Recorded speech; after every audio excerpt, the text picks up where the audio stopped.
Hello friends, एक बार फिर आपका स्वागत है माय सर्जी के इस प्लेटफॉर्म पे और मैं हूं आपका दोस्त सौरभ शुक्ला। दोस्तों, आज हमको देखना है इंस्टॉलेशन ऑफ विजुअल स्टूडियो, जिसको हम डाउनलोड कर चुके थे।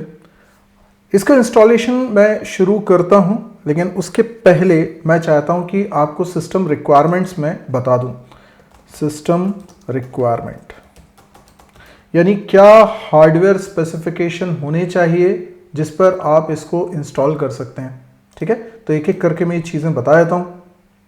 तो दोस्तों, ये मैंने अपने सिस्टम पे पिछले लेसन में हम लोगों ने देखा था कि डाउनलोड कैसे करते हैं विजुअल स्टूडियो को। तो डाउनलोड हम कर चुके हैं और ये फाइल हमारे सिस्टम पर आ चुकी है। ये एक EXE फाइल है, ये एक इंस्टॉलर है जिसको मैं रन करूँगा तो इंस्टॉलेशन की प्रक्रिया स्टार्ट होगी। मैं चाहता हूँ कि इंस्टॉलेशन की प्रक्रिया जब तक चले तब तक मैं आपको सिस्टम रिक्वायरमेंट्स के बारे में भी बता दूंगा। तो मैं इस पर डबल क्लिक करता हूँ। देखिए, इंस्टॉलेशन करने के लिए पहले ये ज़रूरी है कि आप समझ लें कि इसमें थोड़ा सा टाइम लगेगा। मैं तो यहाँ पर वीडियो में कटिंग कर दूंगा, लेकिन आप जब इसको घर पे करेंगे तो इसमें थोड़ा टाइम लगता है। डिपेंड करता है आपकी इंटरनेट की स्पीड कितनी है, आपके कंप्यूटर के प्रोसेसिंग पावर कितना है, रैम कितनी है, ये सब चीज़ें बड़ी इंपॉर्टेंट हैं। और ये एक हैवी सॉफ्टवेयर है तो ये आपकी कंप्यूटर को थोड़ा स्लो भी कर देगा। फिलहाल मैं इसको रन कर रहा हूँ।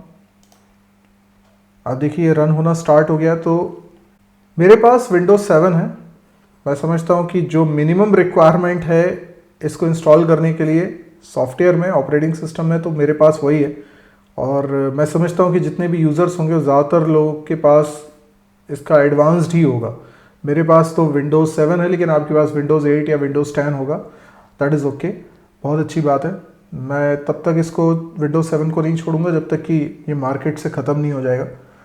एनीवेज, यहाँ पर क्या आ गया है, यहाँ पे लिखा हुआ आ रहा है कि visual studio installer, before you get start we need to set up a few things so that you can configure your installation. ठीक है, तो कंटिन्यू कर दीजिए इस पर सिंपली। अब विजुअल स्टूडियो इंस्टॉलर अपना काम कर रहा है, कुछ फाइल्स वो फेच कर रहा है। तो इस समय इंटरनेट कनेक्शन होना ज़रूरी है, तो इंटरनेट का अच्छी स्पीड हो आपके पास, इंटरनेट के अच्छा पैक हो आपके पास, क्योंकि कुछ GBs में ये डाउनलोड करेगा।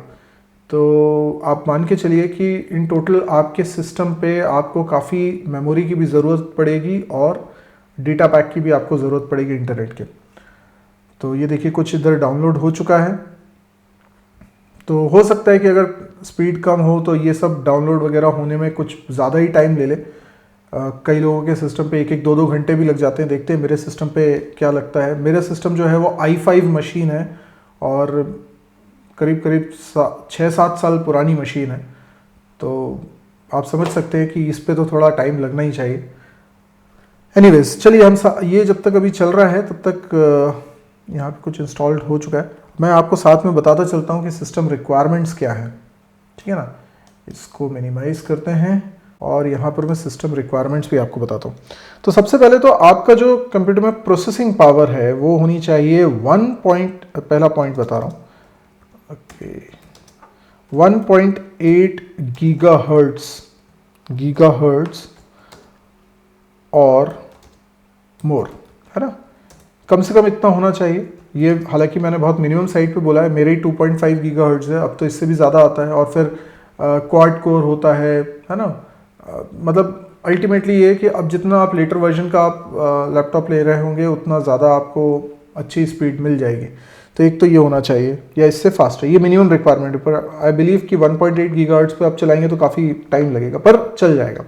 फिर दूसरी चीज़ है 64 bit operating system recommended, is recommended. मतलब आपके पास जो ऑपरेटिंग सिस्टम है वो 32 बिट वाला ना हो तो ज़्यादा अच्छी बात है, लेकिन 32 बिट वाले पे भी इंस्टॉल हो जाएगा। पर रिकमेंडेड क्या है, 64 बिट का ऑपरेटिंग सिस्टम। और जिनके पास ARM है वो सपोर्टेड नहीं है, इज नॉट सपोर्टेड। ठीक है, ARM पे सपोर्ट की कुछ कंडीशंस हैं, वो एक अलग चैप्टर हो गया, लेकिन इन जनरल बोलूं तो ARM इज नॉट सपोर्टेड।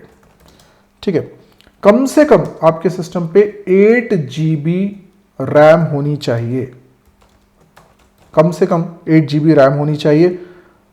ये रिकमेंडेड है, इससे ज़्यादा हो तो बहुत अच्छी बात है।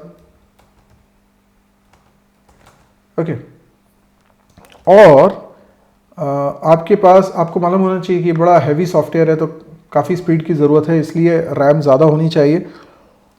और अगर एसएसडी रैम हो तो बहुत अच्छी बात है, ठीक है, पर अगर नहीं है तो खैर आप चेंज थोड़ी करोगे उसको इसके लिए। फिर है जो टिपिकल इंस्टॉलेशन हम करेंगे, क्योंकि इंस्टॉलेशन में कई सारी चॉइसेस होती हैं हमारे पास। टिपिकल इंस्टॉलेशन रिक्वायर्स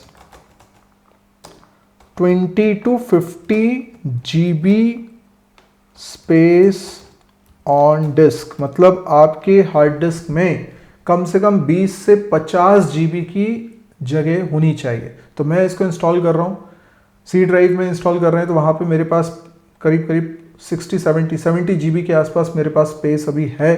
तो आप भी इंश्योर कर लीजिएगा कि कम से कम 50 GB के ऊपर स्पेस हो। हालांकि हो सकता है थोड़ा कम ही आपको रिक्वायर्ड हो, सारी चीज़ें आप, सारी फैसिलिटीज़ आप डाउनलोड ना करें, इंस्टॉल ना करें, पर फिर भी 50 GB के आसपास आपके पास जगह हो तो बहुत अच्छी बात है।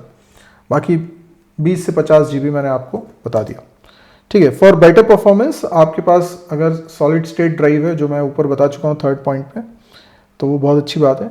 विंडोज़ 7 और लेटर, और अगर मैक पे आप कर रहे हैं, मैक ओएस, तो 10.13 और लेटर, ठीक है।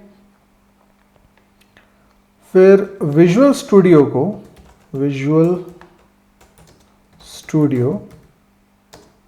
रिक्वायर्स .NET फ्रेमवर्क, ये आपको चाहिए, पर आपको इसके लिए बिल्कुल भी टेंशन लेने की ज़रूरत नहीं है, ये अपने आप हो जाएगा install. .NET framework 4.7.2 to run, ठीक है। ये तो खैर देखिए वर्जन वगैरह है ना, ये तो समय के साथ बदलते रहते हैं, तो इस पर ज़्यादा आप परेशान नहीं होइएगा। But this will be installed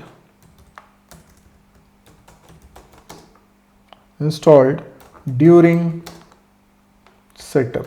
तो जब हम ये अभी इंस्टॉलेशन चला रहे हैं तो ये .NET फ्रेमवर्क जो रिक्वायर्ड होगा, अगर आपके सिस्टम पे नहीं है ये वाला, तो वो अपने आप इंस्टॉल हो जाएगा, तो उसकी आपको टेंशन लेने की ज़रूरत नहीं है, ठीक है। अभी हम देखें हमारा जो इंस्टॉलर था वो कहाँ तक पहुँच गया है। तो ये तो लग रहा है कि वहीं के वहीं पर है।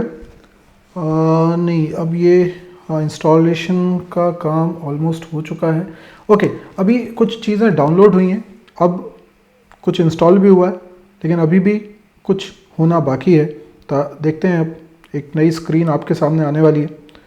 तो हम लोगों ने बेसिकली रिक्वायरमेंट देख ली है, और थोड़ा सा पेशेंस आपको रखना पड़ेगा। Screen will come. अगर आपके सिस्टम की रिक्वायरमेंट सेटिस्फाई करती हैं, मीट करती हैं, तो फिर डेफिनेटली आपको इसमें कोई इशू नहीं आएगा, लेकिन थोड़ा सा टाइम तो ये लेगा। ये देखिए एक स्क्रीन आपके सामने आ गई है। इस स्क्रीन पे आपको वर्कलोड्स दिख रहा है, ये ऊपर जो मीनू है उसमें वर्कलोड्स को आपने सेलेक्ट करा हुआ है, और अंदर आप देख सकते हैं कि बहुत सारी चीज़ें हैं। वेब डेवलपमेंट अगर आपको करना है तो आपको कुछ चीज़ें डाउनलोड करनी है। यदि आपको Node.js की ज़रूरत है, पाइथन की ज़रूरत है, तो आप इनको अगर डाउनलोड करेंगे, और ये बाद में भी आप डाउनलोड कर सकते हैं, ऐसा नहीं है कि अभी करना है। और ये जो डेस्कटॉप और मोबाइल एप्लीकेशन बनाने के लिए .NET लिखा हुआ है, वो हमको करना है। इसके अलावा आप देखें तो बहुत सारे यहाँ पर ऑप्शंस हैं, लेकिन ज़रूरी नहीं कि अभी आप सबको इंस्टॉल कर लें। जब जिसकी ज़रूरत हो वो आप कर सकते हैं। अभी फ़िलहाल मुझे क्लिक करना है ये .NET डेस्कटॉप डेवलपमेंट पे। तो आप C# की मदद से डेस्कटॉप एप्लीकेशंस बना सकते हैं, लेकिन इन फ्यूचर आपको दूसरे तरह की एप्लीकेशंस अगर बनानी होगी तो आप डेफिनेटली बाकी चीज़ों को भी लेटर ऑन भी डाउनलोड इंस्टॉल कर सकते हैं। अभी यहाँ इंस्टॉल पे क्लिक करेंगे तो अभी ये पर्टिकुलर चीज़ आपके सिस्टम पर आएगी, जिसकी वजह से हम डेस्कटॉप एप्लीकेशंस बना सकते हैं, कंसोल एप्लीकेशन भी बना सकते हैं और GUI एप्लीकेशंस भी बना सकते हैं। लेकिन अगर आप चाहते हैं कि भाई मुझे पाइथन में कोडिंग करनी है या ASP.NET की कोडिंग करनी है, तो उसके लिए जो लाइब्रेरी, जो क्लासेस की ज़रूरत पड़ती है, वो सारी चीज़ें अभी नहीं आई हैं। उसके लिए आपको दूसरे सिलेक्शंस करने थे, तो बहुत सारे ऑप्शंस वहाँ पर आपको दिखाई दे रहे थे। यहाँ पे इंस्टॉलेशन स्टार्ट हो चुका है। तो ये इंटरनेट से आपका इस समय कनेक्टेड होना ज़रूरी है, क्योंकि ये on the fly basis Microsoft के सर्वर से ये चीज़ें डाउनलोड कर रहा होगा। ये डाउनलोडिंग की प्रक्रिया आप देख रहे हैं कि चल रही है। तो इसमें थोड़ा सा टाइम लगेगा, तो आप मेक श्योर कि जब भी आप ये इंस्टॉलेशन करने बैठें तो आपके पास इनफ टाइम हो। आपके सिस्टम की स्पीड पे डिपेंड करेगा कि कितना टाइम आपको लग सकता है। मैं एक्सपीरियंस कर रहा हूँ कि मेरे सिस्टम पे ये करीब 1 घंटा तो ले सकता है। पूरा जो प्रोसेस है वो 1 घंटा 2 घंटा भी ले सकता है, डिपेंडिंग कि आपका सिस्टम के कॉन्फ़िगरेशन कैसा है। फ़िलहाल विजुअल स्टूडियो इंस्टॉलर चल रहा है और हम लोगों ने काफ़ी सारी बातचीत समझ ली। खासतौर पे हमने सिस्टम रिक्वायरमेंट की बात आज समझ ली है। उसको आप ज़रूर एक बार चेक कर लीजिएगा अगर कोई भी इशू आता है इसको इंस्टॉल करने में। बाकी मैं आपको पहले भी बता चुका हूँ कि विजुअल स्टूडियो क्या है। विजुअल स्टूडियो बेसिकली एक इंटीग्रेटेड डेवलपमेंट एनवायरनमेंट है, यानी कि आईडी है। और ये ID basically cross platform development के लिए यूज़ हो सकता है। आप मैक के लिए भी इसको डाउनलोड कर सकते हैं, इंस्टॉल कर सकते हैं आप। लेकिन ये जो हमने किया हुआ है ये विंडोज़ वाला है, तो आपको क्या डाउनलोड करना है ये मैंने पिछले वीडियो में बताया हुआ है। अगर आपने नहीं देखा है तो उसको ज़रूर देख लीजिएगा। तो ये जो विजुअल स्टूडियो है इसके 3 वर्जन्स आते हैं। हम लोग अभी विजुअल स्टूडियो का लेटेस्ट वर्जन इंस्टॉल कर रहे हैं, दैट इज़ 2019 पर। ये भी 3 तरह का होता है, एक कम्युनिटी, एक प्रोफेशनल और एक एंटरप्राइज़, जिसमें से प्रोफेशनल और एंटरप्राइज एडिशन पेड है जबकि कम्युनिटी वर्जन फ्री है। और मैं यहाँ पे कम्युनिटी वर्जन ही डाउनलोड कर रहा हूँ। ये देखिए जो डाउनलोड होना था वो पूरी तरीके से कंप्लीट हो चुका है। अब इंस्टॉलेशन की प्रोसेस स्टार्ट होगी। जो भी डाउनलोड हुआ है वो पैकेजेस अभी हमारे सिस्टम में इंस्टॉल होने वाले हैं और ये कुछ मेमोरी कंज्यूम करेंगे। अभी जैसे कि हम लोगों ने सिर्फ एक पैच ही डाउनलोड इंस्टॉल किया है, अगर हम दूसरे चीज़ें भी डाउनलोड इंस्टॉल करेंगे तो मेमोरी और ज़्यादा कंज्यूम होगी आपकी हार्ड ड्राइव पे। तो मेक श्योर कि आपके पास इनफ स्पेस हो हार्ड डिस्क में। अभी हम मिनिमम चीज़ें डाउनलोड कर रहे हैं इसलिए कम से कम स्पेस में हमारा काम हो जाएगा। एक बार फिर मैं आपको याद दिला देना चाहता हूँ कि जो विजुअल स्टूडियो है वो एक आईडी है और इसके अलावा एक और सॉफ्टवेयर आपको साइट पे मिलता है, विजुअल स्टूडियो कोड, जो कि सिर्फ एक कोड एडिटर है। तो कभी आप कंफ्यूज मत होइएगा कि विजुअल स्टूडियो और विजुअल स्टूडियो कोड सेम है कि डिफरेंट है। यस, वो दोनों डिफरेंट है और आपको विजुअल स्टूडियो इंस्टॉल करना है, विजुअल स्टूडियो कोड इंस्टॉल नहीं करना है। वैसे तो हम लोग C# के ट्यूटोरियल को देख रहे हैं, लेकिन जो इंस्टॉलेशन हम कर रहे हैं वो सिर्फ C# के लिए नहीं है।